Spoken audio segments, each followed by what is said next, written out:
A very good morning to all my dear students. Students, in the previous tutorial, we have started a new chapter, chapter number 22, Parliamentary Government.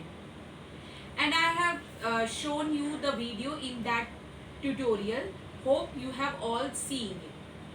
So now students, can you tell that why India adopted the parliamentary form of government?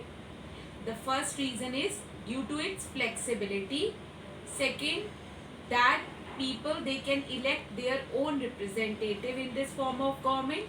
And thirdly, from the pre-independence era, all the ministers, all the leaders, they are familiar with this type of government. That is why it is adopted in India. Second, what compromises the parliament? The parliament includes the president and the two houses, the Rajya Sabha and the Lok Sabha. Now students, in this tutorial, we will be studying about the organs of the government, which you already know. The three organs of the government, the legislature, the executive and the judiciary. Legislature, those who makes the laws. Executive, those who enforces the law. And judiciary, those who checks whether the person is obeying the laws and rules or not. Now students, we will study these organs in detail. So let's continue the chapter. Organs of the government. There are the three organs of the government: the legislature, the judiciary, the executive. These organs of the government formulate, express and then implement the will of the state. Will of the state means whatever the laws and rules which are framed by the state. Here the brief descriptions of these organs are as follows. The legislature. The legislature of the parliament constitutes laws for governing the people of the country. So who makes laws? Legislature for the people of the country. India has bicameral legislature. It comprises of two houses, the lower house or the Lok Sabha, which is also known as House of the People, and the upper house or the Rajya Sabha, which is known as Council of the States. The president has the power to summon means to call or to appear either house of parliament or to dissolve Lok Sabha. So why India is having a bicameral legislature? Because it is having two houses, Lok Sabha and Rajya Sabha. Lok Sabha, the lower house; Rajya Sabha, upper house. Lok Sabha, House of the People, and Rajya Sabha, Council of the States. Lok Sabha can be dissolved but not Rajya Sabha. Now we will study the first house, the Lok Sabha. The lower house of the parliament is known as the Lok Sabha. Its members are directly elected, normally once in every 5 years, by the universal adult franchise. The present membership of the Lok Sabha is 545. So lower house is known as Lok Sabha, and the members of Lok Sabha, they are elected by the people through the voting system. Yes, through the elections. And by it, this Lok Sabha elections are held after every 5 years.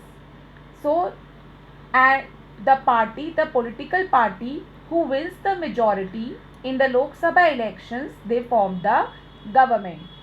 And what is the present membership of Lok Sabha? 545 members are there. Criteria for being a member of Lok Sabha. Now who can become the member of Lok Sabha? Be a citizen of India, be 25 years of age, not possesses an office of profit under the government. Means that person is not doing any kind of government, is not holding any kind of government offices, any government job person. Fourth, to be proclaimed offender or proclaimed insolvent. Proclaimed offender means that he should not be a criminal or he should not break any law or commit any crime. Means it should be clear person. और insolvent means bankrupt, जिसे हिंदी में कहते हैं दिवालिया. So he should not be a bankrupt or he should not be involved in any kind of criminal acts. Fifth, be enlisted in the voter list in any part of the country, and that person should be an enrolled voter. It should be an enrolled voter in any part of the country. So these are the criteria for being a member of Lok Sabha. Now we will study what are the powers given to Lok Sabha. Lok Sabha is privileged with the following powers. Money bills and financial bills are presented only in the Lok Sabha and not in Rajya Sabha. Money bills means it is a draft, means it is a law only which are related to the borrowing and expenditure of the government, that how much money is borrowing by the government, how much expenditure is done by the government related to taxations. So that is called as money bill, and financial bills are also related to that only. So both these bills, they are presented only in the Lok Sabha. The Rajya Sabha has only the power of making recommendations which the Lok Sabha may or may not accept. The Rajya Sabha can give the advices, but it depends upon Lok Sabha that whether they will follow that advices or not. Second, the confidence and no confidence motions can be introduced only in the Lok Sabha, as the Council of Ministers is responsible only to the Lok Sabha. Students, I will tell you what is no confidence motion. Is an endorsement or vote when an individual or a group is not able to hold the position of responsibility. Means suppose any government is there, yes, and when the government is not taking means not handling the responsibilities in a better way, then no confidence motion is passed. Means in this, votes are taken by the people that whether this government should work or not. It is related to a group of persons also and related to an individual person also. And what is a confidence motion? It is also called a trust vote. Is a procedure for the government to prove its majority in the house.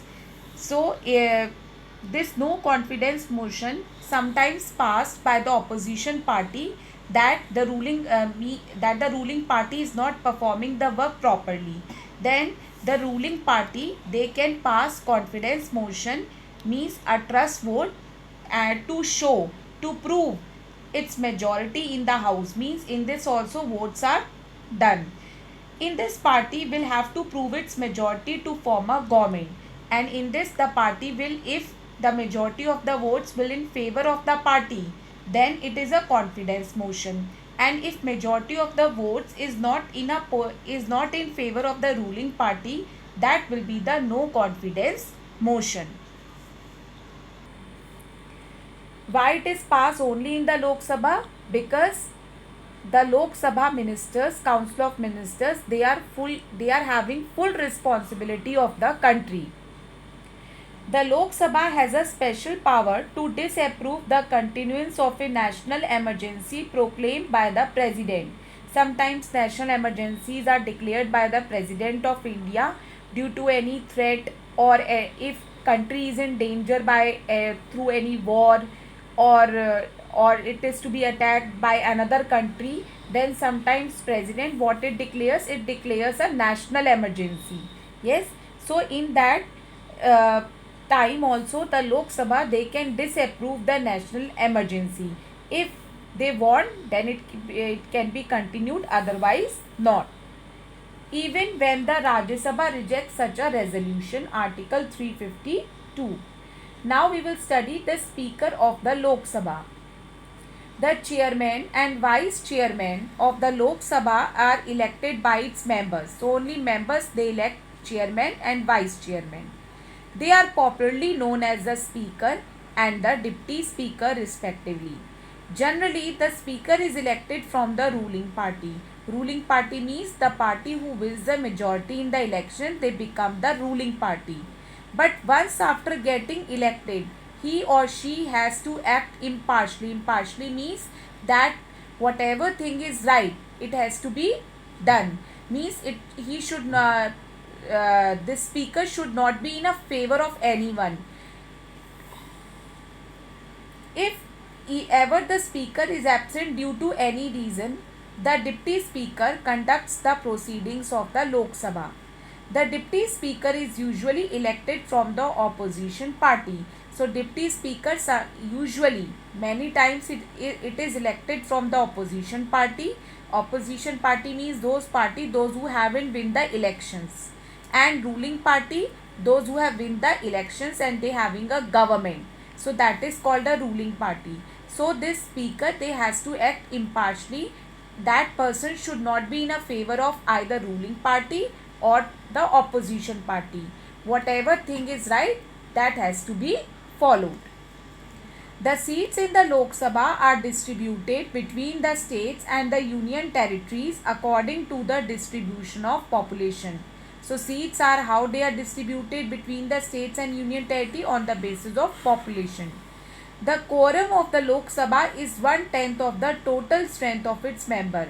In other words, no bill can be passed in the Lok Sabha unless the support of the 1/10 of its total member. Bill here refers to law.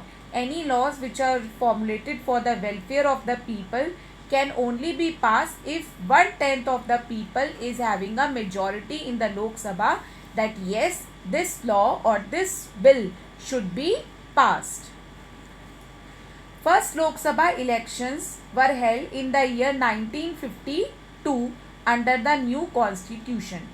Second, in the beginning of the post-independence era, the voting age was 21 years, means before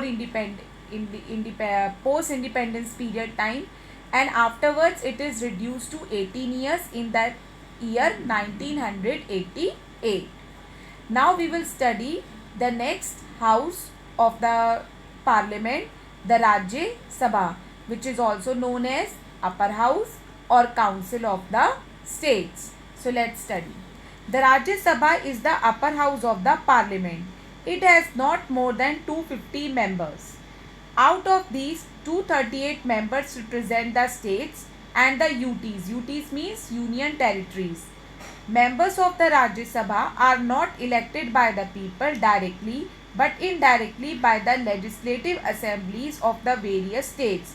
So, for electing the members of Rajya Sabha, no voting is done, means they are not elected by the people through universal adult franchise, but they are indirectly elected by the legislative assemblies of the various states. You know, the states, they are having legislative assemblies, means Vidhan Sabha. So that members, they elect the members of Rajya Sabha. Every state is allotted a certain number of members depending on its population. There are 245 members of the Rajya Sabha at present, from which 233 members are elected by the states of the union, while 12 members are nominated by the president. So 238 are elected by the states and 12 members, they are elected by the President of India. And the people who belong to various fields like literature, art, science, sports, etc., that 12 members are elected by the President. Now, what are the criteria for being a member of the Rajya Sabha? For being a member of Rajya Sabha, a person must be a citizen of India, minimum age of 30 years, possesses qualification as prescribed by law from time to time. Means it should have qualification, whatever qualification is required for becoming a member of Rajya Sabha. Have his name in the voter list. It is also here that it should be an enrolled voter. Here also his name should be there in the voter list of the state from which he want to get elected. Now, what are the powers enjoyed by Rajya Sabha? Rajya Sabha has special powers to declare that it is necessary and expedient in the national interest that Parliament makes laws with respect to matter in the state list or to create by law one or more. All India services common to the union and the states.